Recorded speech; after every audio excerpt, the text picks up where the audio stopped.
আসসালামু আলাইকুম রহমতুল্লাহি অবরকাতুহু।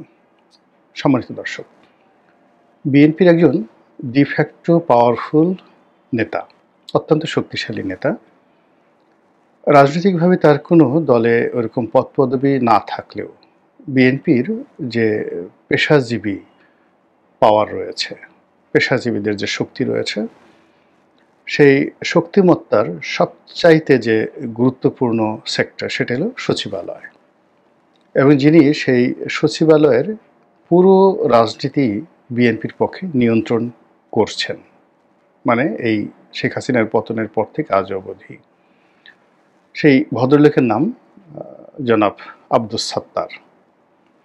তো তিনি বেগম খালেদা জিয়ার ব্যক্তিগত সচিব এবং তার যে পদমর্যাদা, আগে হয়তো ডিপটি সেক্রেটারি ছিল, কিন্তু শেখ হাসিনার পতনের পর তাকে যে বঞ্চিত করা হয়েছে, সেই বঞ্চনাকে তিনি ভূতাপেক্ষা প্রমোশন দিয়ে এখন তিনি পূর্ণ সচিব পদমর্যাদার একজন সাবেক আমলা। এবং তিনি মূলত সচিবালয়ে বেসরকারিভাবে নিয়ন্ত্রণ করছেন। আর অফিসার্স ক্লাব, যেটা সাবেক এবং বর্তমান যারা সিভিল অ্যাডমিনিস্ট্রেশনে কর্মকর্তা, তাদের একটা, যাকে বলা হয়, এটা রাওয়া ঠিক নয়, সেনাবাহিনীর যেমন রাওয়া তার চেয়ে শক্তিশালী। এই কারণে হলো অফিসার্স ক্লাবে বর্তমান এবং সাবেক আমলা সবাই এটার সাথে সম্পৃক্ত। তো সেই ক্লাবটিতে এখন তিনি সভাপতি না সেক্রেটারি আমি বলতে পারবো না, তবে তার নিয়ন্ত্রণে পুরো ঢাকা অফিসার্স ক্লাবটি চলছে।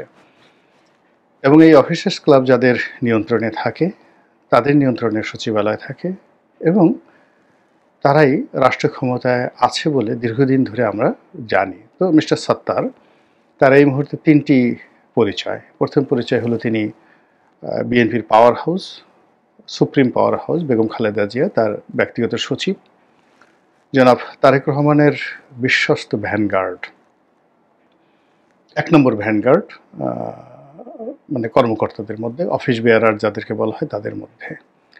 ৩ নম্বর হলো যে তিনি সচিবালয়ে বিএনপির যে স্বার্থ সংশ্লিষ্ট নিয়োগ বদলি এবং বিএনপির যে সকল আদেশ উপদেশ, ইচ্ছা অনিচ্ছা সব কিছু বাস্তবায়ন করার জন্য একেবারে চ্যানেল, মানে যাকে বলা হয় ট্যানেল এবং চ্যানেল হিসাবে তিনি কাজ করছেন। তার মাধ্যমেই দলীয় যে নির্দেশনা, সেই নির্দেশনা মূলত সচিবালয়ে পৌঁছে। এখন সরকারের বেশ কয়েকজন সাবেক আমলা রয়েছেন, যেমন কামাল সিদ্দিকী সাহেব রয়েছেন, তিনি বয়স্ক মানুষ, এখন হয়তো রাজনীতি করেন না। ইসমাইল জবিউল্লাহ সাহেব আছেন সাবেক সচিব, কিন্তু সত্তার সাহেবের যে প্রভাব প্রতিপত্তি, তার কাছে আসলে অন্যান্য যে সকল বিএনপি পন্থী সাবেক আমলা রয়েছেন তাদের পাওয়ার একেবারে বলতে গেলে শূন্য। তো সেই মানুষটি জনাব আব্দুস সাত্তার, তিনি অতি সম্প্রতি সরকারের ৮ জন উপদেষ্টা, বর্তমান সরকারের ৮ জন উপদেষ্টা একেবারে ক্লিয়ারলি মেনশন করে তিনি বলেছেন যে এই ৮ জন উপদেষ্টা গুরুতর ভয়ঙ্কর দুর্নীতির সঙ্গে জড়িত, এবং এ সকল জড়িত দুর্নীতির ব্যাপারে তথ্য উপাত্ত এবং প্রমাণপত্র তার কাছে রয়েছে। এই কথাগুলো তিনি একটি অনুষ্ঠানে বলেছেন, এবং স্পষ্টতই সে সকল উপদেষ্টাদেরকে তিনি হুমকি দিয়ে বলেছেন। কারণটা হলো যে এই সচিবালয়ের বর্তমান যে নিয়োগ বদলি, তারপরে আরও যে সকল অনিয়ম রয়েছে, দুর্নীতি রয়েছে, এই সকল কিছুর সঙ্গে এই ৮ জন যারা উপদেষ্টা রয়েছেন তাদের অনেকের সম্পৃক্ততা রয়েছে। এর বাইরে টেন্ডারবাজি থেকে শুরু করে অন্য যে সকল আর্থিক কেলেঙ্কারি রয়েছে, সেগুলোর সঙ্গে হয়তো এই ৮ জন উপদেষ্টার যে সম্পৃক্ততা, এটা জনাব আব্দুস সাত্তারকে সঙ্গত কারণে বিক্ষুব্ধ, সংক্ষুব্ধ এবং যাকে বলা হয় উত্তেজিত করেছে। এবং তিনি এমন একটা সময় এই কথাটি বললেন, এবং যা কিনা সরকারের ভিতরে এবং বাইরে রাজনৈতিক অঙ্গনে রীতিমতো তোলপাড় শুরু হয়েছে। এবং তার এই বক্তব্যের মাধ্যমে বিএনপির সঙ্গে বর্তমান ডক্টর মোহাম্মদ ইউনূস সরকারের যে একটি নতুন দহরম মহরম সম্পর্ক, এবং বিএনপির উপর নির্ভর করার যে একটা প্রবণতা ডক্টর মোহাম্মদ ইউনূস দেখাচ্ছেন, বিএনপিকে নির্ভর করে বা বিএনপির উপর ভর করে তিনি যে নিরাপদ প্রস্থানের কথা চিন্তা ভাবনা করছেন, যার কারণে তার এই গত ১ বছরে যারা ঘনিষ্ঠজন ছিলেন,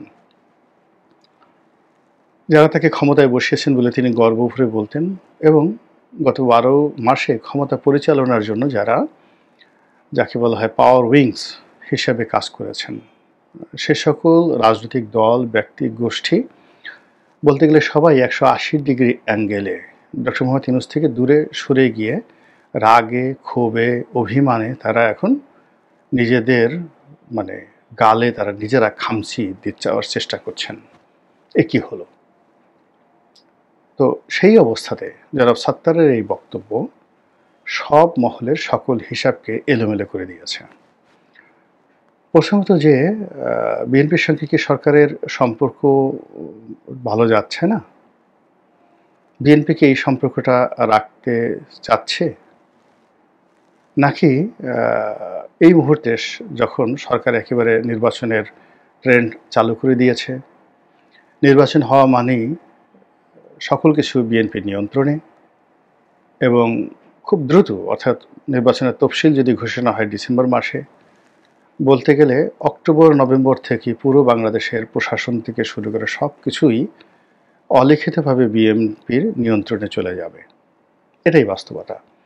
তো সেখানে বিএনপির সবচেয়ে গুরুত্বপূর্ণ ব্যক্তি জনাব সাত্তার, তিনি যে বক্তব্য দিলেন, এটা সরকারের মধ্যে এবং বিএনপির মধ্যে, সচিবালয়ের মধ্যে এবং বিএনপির মধ্যে একটা বিরাট দূরত্ব, সংঘাত এবং সংঘর্ষ তৈরি করবে অনিবার্যভাবে। তাহলে সাত্তার সাহেব এই কথা বললেন কেন? এক, আর এই কথার প্রতিক্রিয়া কি হতে পারে, এই বিষয়গুলো নিয়ে আলোচনা করব। তো জনাব সাত্তার যে বক্তব্য দিয়েছেন, তার প্রেক্ষিতে বিএনপির যে মহাসচিব, তিনি আবার কাউন্টার বক্তব্য দিয়েছেন। তিনি বলেছেন যে জনাব সাত্তার যে বক্তব্য দিয়েছেন সেটি তার একান্ত ব্যক্তিগত, এর সঙ্গে বিএনপির কোনো সংযোগ নেই এবং এটা বিএনপির দলীয় কোনো বক্তব্য নয়। বাস্তবতা হলো যে জনাব মির্জা ফখরুল সাহেব পলিটিক্যাল পার্সোনালিটি, রাজনীতি করেন, কিন্তু বিএনপি রাজনীতির যে কিচেন ক্যাবিনেট রয়েছে, তো সেখানে মূলত বেগম জিয়া এবং তার পরিবারের আপনজন এবং তার একান্ত বিশ্বস্ত যারা লোকজন রয়েছেন, তাদের যে ক্ষমতা, প্রভাব এবং দাপট, এই দাপটের সঙ্গে রাজনীতির মঞ্চে যে সমস্ত লোকজন আছেন প্রকাশ্যের সামনের সারিতে, আসলে তাদের দাপটকে সবাই দাপট মনে করে না। ঠিক শেখ হাসিনারও একই অবস্থা। শেখ হাসিনার বাসায় দেখা গেল ওই যে একটা পিয়ন ছিল জাহাঙ্গীর, জাহাঙ্গীরের যে ক্ষমতা ছিল, ঠিক সেই ক্ষমতাটা তুফাল সাহেবের ছিল না। কিংবা ধরুন তার একটা পুরনো বাবুর্চি ছিল, নাম রমা, শেখ হাসিনার বাবুর্চি, এখন আছে কিনা জানি না, জীবিত আছে কিনা। তো রমার যে প্রভাব ছিল, সেই প্রভাব আসলে ওবায়দুল কাদের ছিল না। এটা হলো বাস্তবতা। তো এরকম আরও অনেক ঘটনা, ড্রাইভার, পিয়ন থেকে শুরু করে পরিবার পরিজনের যারা লোকজন, তারা সবাই। অন্যদিকে যারা শেখ হাসিনার ব্যক্তিগত সচিব ছিলেন, এপিএ ছিলেন, রাজনৈতিক পলিটিক্যাল এপিএ ছিলেন, জয়ের বন্ধু ছিলেন, যেমন মোহাম্মদ এ আরাফাত, তারপর আশরাফুল আলম খোকন, জুনায়েদ আহমেদ পলক, পুরো দলের কাঠামোতে তাদের যে একটা প্রভাব ছিল, প্রতিপত্তি ছিল, মানে জয়কেন্দ্রিক, তাদের সঙ্গে ২-৪-১০টা মন্ত্রী মিনিস্টার একত্রে বসেও মোহাম্মদ এ আরাফাতের একটা পশমের সমান শক্তিমত্তা দেখাতে পারতেন না। ঠিক এই জিনিসগুলো বিএনপিতে কোনো অংশে কম নয়, বরং অনেক ক্ষেত্রে অনেকে মনে করেন যে বেশি। এক্ষেত্রে ডবল হলো যে বেগম জিয়ার একটা প্রভাব তো এখন অবশ্যই আছেন, তার সঙ্গে সঙ্গে জনাব তারেক রহমান। এখন তারেক রহমান সাহেবের লন্ডনের বাসায় যারা ড্রাইভার আছেন কিনা জানি না, যদি থেকে থাকেন, একটা ড্রাইভার, তার পিয়ন, বাসার আর্দালি, তার বডিগার্ড, কিংবা তার এই টুকটাক কাজকর্ম করে দেয়, ফুড ফরমাস খাটে, এ সকল লোকদেরকে বিএনপির যারা অনেক বড় বড় প্রভাবশালী নেতা লন্ডন যেতে চায়, নেতার সঙ্গে দেখা করতে চায়, নেতার সঙ্গে একটু লাইন রাখতে চায়, নমিনেশন পেতে চায়, মন্ত্রী হতে চায়, এমপি হতে চায়, দলের পদ পদবি রাখতে চায়, তো তারা সবসময় খোঁজ করে যে জনাব তারেক রহমান সাহেব আসলে কাকে স্নেহ করেন, কাকে ভালোবাসেন। তো সেই মানুষটির তোয়াজ এবং তদবির করার জন্য দলের মধ্যে যে প্রতিযোগিতা হয় এটা একেবারে ওপেন সিক্রেট। তো ওই যে বললাম যে কিচেন ক্যাবিনেট রয়েছে বেগম জিয়ার এবং বিএনপির পাওয়ার হাউসের, সেখানে উজিরে আজম একেবারে প্রধান ব্যক্তি হলো জনাব সাত্তার। ওনার সাথে বড় উজিরে আজম আর বিএনপির মধ্যে নেই। তো সেই মানুষটি যখন কথা বলেছেন, সেই কথার একটা ওয়েট আছে, গুরুত্ব আছে, এবং এই কথার অনেক এটা তারেক রহমান সাহেব জানুন বা না জানুন, তারপরে বেগম জিয়া জানেন বা না জানেন, বা এর সঙ্গে বিএনপির কোনো সম্পর্ক থাকুক বা না থাকুক, ডাজ নট ম্যাটার। আজকের দিন পর্যন্ত জনাব সত্তারের যে প্রভাব প্রতিপত্তি, ক্ষমতা দাপট, ফলে তার বক্তব্য এতটা গুরুত্বপূর্ণ যে বিএনপির যে কোনো নেতা সমস্বরে 100 বার বললে যা হবে, সত্তার সাহেব একবার বললে সেটার গুরুত্ব যারা জানেন বিএনপি রাজনীতি তাদের কাছে ওইরকমই মনে হয়। আমরা যারা বাইরে আছি আমরা ওইরকমই মনে করি। তো সেই সত্তার সাহেব যখন এই কথাটি বলেছেন, ইট মিনস পার্টির অভ্যন্তরে এবং সরকারের অভ্যন্তরে, সচিবালয়ের অভ্যন্তরে এবং যাকে বলা হয় রাজপথে, এখানে আমরা যেভাবে লন্ডন বৈঠকের পর সমঝোতা আশা করেছিলাম, কিংবা ডক্টর মোহাম্মদ ইউনূসের বক্তব্যের পর যেভাবে নির্বাচন নিয়ে শতভাগ নিশ্চিত হয়েছিলাম যে নির্বাচন হচ্ছে এবং বিএনপি আসছে, কিন্তু জনাব সত্তারের বক্তব্যের পরে সেই জায়গাটিতে একটা ধাক্কা, প্রচণ্ড ধাক্কা। এখন সেই ধাক্কা কী জন্য হতে পারে? হতে পারে যে সামনে যে ডিসি মনোনয়ন হবে, এসপি মনোনয়ন হবে। এখন এটা বলা হচ্ছে অবচয়ন পদ্ধতিতে বা লটারির ভিত্তিতে হবে, কিন্তু বাস্তবে সেটা লটারি না কিসে হবে। এখানে বিএনপি সঙ্গত কারণেই চাইবে যে জামাতের লোক, এনসিপির লোক সেখানে না আসুক, তাদের লোক আসুক, আর যদি তাদের লোক নাও আসে সেক্ষেত্রে ফেয়ার অ্যান্ড নিউট্রাল হোক। আমি যদি একেবারে কোনো রকম যাকে বলা হয় এখানে নেতিবাচক কিছু না দেখেও কথা চিন্তা করি, এরকমই। তো সেক্ষেত্রে যদি সরকারের কোনো প্ল্যান থাকে, জামাতের কোনো প্ল্যান থাকে, এনসিপির কোনো প্ল্যান থাকে, এটি মির্জা ফখরুল সাহেবের চাইতে সত্তার সাহেব বেশি বুঝবেন, বা অন্য যে কোনো নেতা, মির্জা আব্বাস থেকে শুরু করে ডক্টর মঈন খান, তাদের চাইতে মূলত এই অফিসার্স ক্লাব কেন্দ্রিক যে বিএনপির নিউক্লিয়াসটি রয়েছে সেই নিউক্লিয়াস বেশি বুঝবেন। আর সেই বেশি বোঝার কারণে তিনি যদি এই কথাটা বলে থাকেন, তাহলে সামনের যে ঐক্য, সেই ঐক্য আর থাকছে না, এবং নির্বাচনটা আসলে আমরা যেভাবে আশা করছি ওইভাবে হচ্ছে না। এটি গেল এক। 2 নম্বর হলো যে সত্তার সাহেব যদি নিজস্ব স্বার্থ সংশ্লিষ্ট বিষয়ে পার্টির যে মতাদর্শ, ভাবাদর্শ, এইগুলো বাদ দিয়ে কেবলই মাত্র তার ব্যক্তিগত স্বার্থ, এবং তিনি যে কমিউনিটিটা লিড করেন, অফিসার্স ক্লাব এবং সাবেক কর্মকর্তা এবং বর্তমান কর্মকর্তাদের নিয়োগ বদলির যে বিষয়গুলো তিনি তদারক করেন, তো এখানে যদি স্বার্থ সংঘাতে তিনি নিজে লাভবান হওয়ার জন্য, বা তার বন্ধুবান্ধব, আত্মীয় স্বজন, তার সহকর্মী, তার সহযোদ্ধা, তার তাবেদার, তাদেরকে লাভবান করানোর জন্য বিএনপির প্ল্যাটফর্মকে ব্যবহার করে তিনি এই বক্তব্য দিয়ে থাকেন, ওটা বিএনপির জন্য মারাত্মক বিপর্যয় সৃষ্টি করবে যদি তার বিরুদ্ধে বিএনপি খুব রাস্টিক অ্যাকশন না নেয় এবং দৃশ্যমান যদি কঠোর সিদ্ধান্ত তার বিরুদ্ধে না হয়, তাহলে সেক্ষেত্রে পুরো সচিবালয়, পুরো সরকার, পুরো উপদেষ্টা মণ্ডলী থেকে শুরু করে সবাই এমনভাবে বিগড়ে যাবে যে ডক্টর মোহাম্মদ ইউনূস 1 কোটিবার চেষ্টা করেও লন্ডন বৈঠকের যে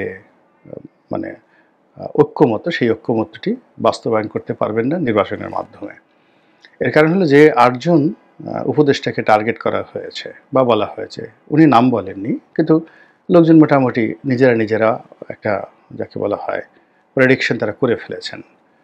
তো সেই উপদেষ্টা, এবং সেই উপদেষ্টার সঙ্গে সম্পৃক্ত ধরুন 8টি মন্ত্রণালয়ের সচিব, এডিশনাল সচিব এবং তাদের যারা সহযোগী যদি ধরেন, সব মিলিয়ে ধরেন খুব প্রভাবশালী 100 জনের একটা নিউক্লিয়াস বা সিন্ডিকেট এই মুহূর্তে সত্তার সাহেবের বিরুদ্ধে চলে গেছে এবং একই সঙ্গে বিএনপির বিরুদ্ধে চলে গেছে, এবং তারা তারেক রহমান সাহেব সম্পর্কে এই মুহূর্তে ভয়ঙ্কর মনোভাব ধারণ করছেন যে কোনো কারণে যদি বিএনপি ক্ষমতায় আসে তাহলে আমাদের এই পুরো সিন্ডিকেটের পিঠের চামড়া থাকবে না। কাজেই এটা মির্জা ফখরুল সাহেবের একটা বিবৃতিতে কাজ হবে না। এখানে সত্তার সাহেবকে ওন করতে হবে। সত্তার সাহেব যেটা বলেছেন সেটা বাস্তবায়ন করে এই ৮ জন উপদেষ্টা এবং তার সঙ্গে যে সিন্ডিকেট যে কারণে সাত্তার সাহেব কথা বললেন, সেটার একটা জরুরি খোলামেলা নিষ্পত্তি প্রয়োজন। এখানে হাঙ্কি-পাঙ্কি, ধামাচাপা, ছাইচাপা দিলে মূলত বিএনপির ক্ষতিগ্রস্ত হবে, সরকারের কিছুই হবে না। বরং বিএনপির যারা প্রতিপক্ষ রাজনৈতিক গ্রুপগুলো রয়েছে তারা মারাত্মকভাবে লাভবান হবে। এই গেল একটা দিক। আর অন্যদিকে যদি সাত্তার সাহেবের এই বক্তব্যকে বিএনপি ওন না করে, তারেক রহমান সাহেব যদি মনে করেন যে সাত্তার সাহেবের এই বক্তব্য তার জন্য ক্ষতির কারণ হয়ে দাঁড়িয়েছে, তা নিয়েও সেই ডক্টর মোহাম্মদ ইউনূস এবং তার যারা কর্তা ব্যক্তি রয়েছেন তাদের সঙ্গে খোলামেলা আলোচনা করে তাদের ক্ষোভ শতভাগ নিরসন করতে হবে, তাদেরকে নিশ্চয়তা দিতে হবে। এবং বিএনপি যে একটা দল কথা দিয়ে কথা রাখে এবং বর্তমান যারা সরকার তারা বিএনপির উপর চোখ বুজে নির্ভর করতে পারে এবং আগামী দিনে বিএনপি ক্ষমতায় আসলে বিএনপি তাদের জন্য একটা নিরাপদ পথ তৈরি করতে হবে। এই যে বিশ্বাস, সেই বিশ্বাসের জায়গাটিতে একটা বিন্দু দাগ থাকা চলবে না। ফলে এটাও জনাব তারেক রহমান সাহেবকে 100% নিশ্চিত করতে হবে। যদি তিনি এই বিষয়টা নিশ্চিত করতে না পারেন এবং এখানে যদি দোদুল্যমানতা থাকে, সাত্তার সাহেবকে তিনি যদি বাঁচাতে চান, রক্ষা করতে চান, এখানে যদি মধ্যপন্থা অবলম্বন করতে চান, সময় ক্ষেপণ করতে চান, তাহলে কিন্তু একেবারে গাং হয়ে যাবে, রীতিমতো মানে সর্বনাশের নদী বয়ে যাবে। কাজেই যে সুবাতাস উঠেছে, নির্বাচনের একটা সমঝোতার কথা হচ্ছে, নির্বাচনের একটা বাতাস চালু হচ্ছে, আশা করি সরকার এবং বিএনপি তারা এই বিষয়টি অত্যন্ত গুরুত্বের সঙ্গে তারা নিষ্পত্তি করবেন, যাতে করে বিএনপি এবং সরকারের যারা প্রতিপক্ষ 180 ডিগ্রি অ্যাঙ্গেলে যারা দূরে দাঁড়িয়ে রয়েছেন তারা যেন এটার কোনো সুযোগ গ্রহণ করতে না পারেন। মহান আল্লাহ আমাদের সবাইকে হেদায়েত দান করুন এবং হেফাজত করুন। আসসালামু আলাইকুম রহমতুল্লাহি ওয়া বারাকাতুহু।